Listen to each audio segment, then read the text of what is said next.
ललिता पंचमीची कहाणी. आटपाट नगर होतं. तिथे एक ब्राह्मण होता.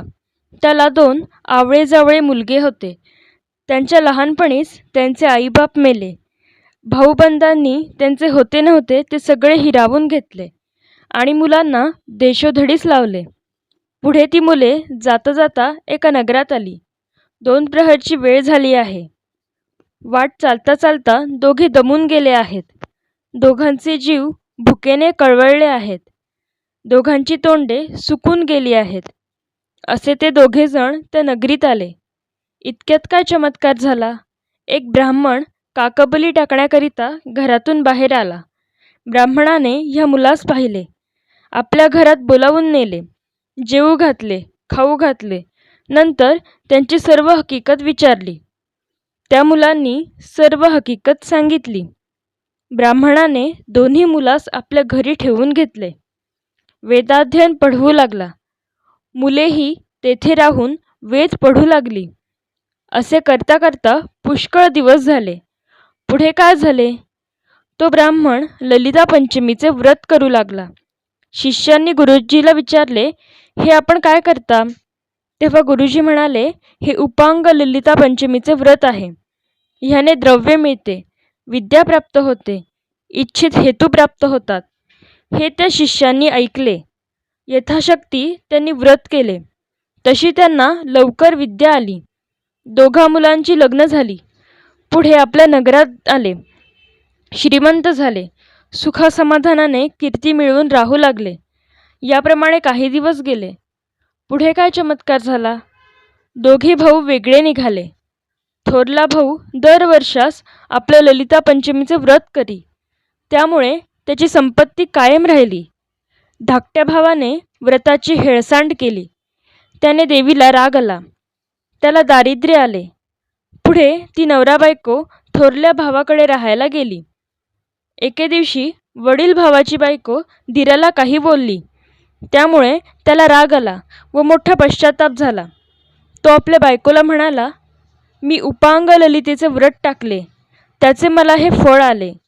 हा अपमान सहन करून इथे राहणे चांगले नाही. आता देवीला प्रसन्न करीन तेव्हाच घरी येईन. असे बोलून तो निघून गेला. पुढे त्याच्या भावाने त्याचा पुष्कळ शोध केला, परंतु त्याचा शोध लागला नाही.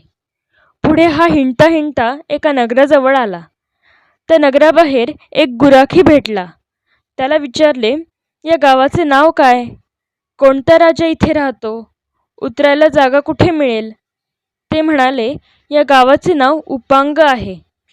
इथे राजाही उपांगच आहे. इथे ललितेचे एक देऊळ आहे. तिथे मोठी धर्मशाळा आहे. तिथे उतरायला जागा मिळेल. आम्ही त्याच गावातून आलो. तिकडेच आम्हाला जायचे आहे. तुम्हालाही यायचे असेल तर चला. मग तो त्या नगरात गेला. धर्मशाळेत उतरला. देवीचे दर्शन घेतले. अनन्य भावाने तिला शरण गेला. रात्री देवळातच निजला. देवीने स्वप्नात येऊन दृष्टांत दिला की राजाकडे जा. माझ्या पूजेच्या करंड्याचे झाकण माग. त्याची नेहमी पूजा कर, म्हणजे तुझे मनोरथ पूर्ण होतील. इतके सांगून देवी गुप्त झाली व तो जागा झाला. दुसऱ्या दिवशी हा राजाकडे गेला आणि देवीचा दृष्टांत सांगितला. पूजेचे झाकण मागितले. राजाने ते दिले. ब्राह्मण ते घेऊन आपल्या गावी आला. घरी घेऊन जाऊन त्याची पूजा करू लागला. ललिता देवीचे व्रत करू लागला. तसे पुन्हा सुखाचे दिवस आले. इच्छित मनोरथ सिद्धीस गेले. पुढे देवीच्या आशीर्वादाने त्याला एक मुलगी झाली. तिचे नाव ललिता ठेवले. दिवसानुदिवस मुलगी मोठी झाली. सोबतिणींबरोबर खेळू लागली. पुढे काय चमत्कार झाला. एके दिवशी मुलीने झाकण घेतले.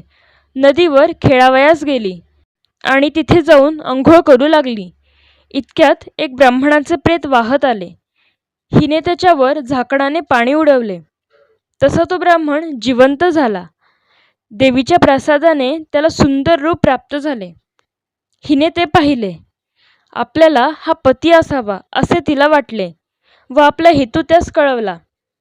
तेव्हा त्याने हिला विचारले, ही गोष्ट घडेल कशी? तशी ती म्हणाली, मी तुम्हाला घरी जेवावयास बोलावते. जेवायचे वेळेस आपोषणे हातात घ्या आणि अडून बसला म्हणजे बाबा तुम्हाला विचारतील, भटजी भटजी आपोषणे का घेत नाही?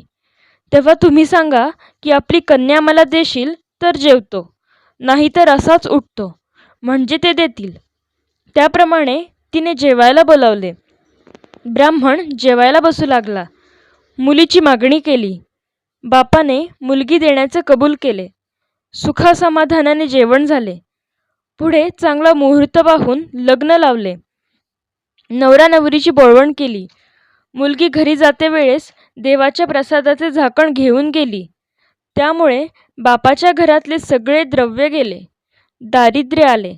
तो फार गरीब झाला. तसे त्याच्या बायकोने मुलीजवळ झाकण मागितले. मुलीने ते दिले नाही. तेव्हा तिने तो रोष मनात ठेवला. एके दिवशी आई मुलीच्या घरी जाऊ लागली. जाताना वाटेने जावई भेटला. सासूने त्याला ठार मारले. झाकण घेऊन घरी आली. इकडे मुलीच्या व्रताच्या पुण्याने जावई जिवंत झाला. उठून घरी गेला व बायकोला झालेली हकीकत सांगितली. तिला मोठा आनंद झाला. पुढे ही सगळी हकीकत सासूला समजली. तशी ती जावयाच्या घरी आली. पटापट पाया पडू लागली.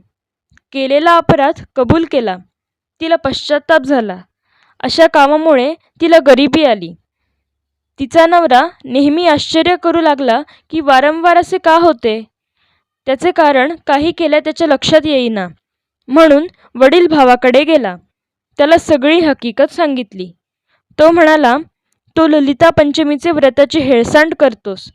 त्या योगाने असे होते.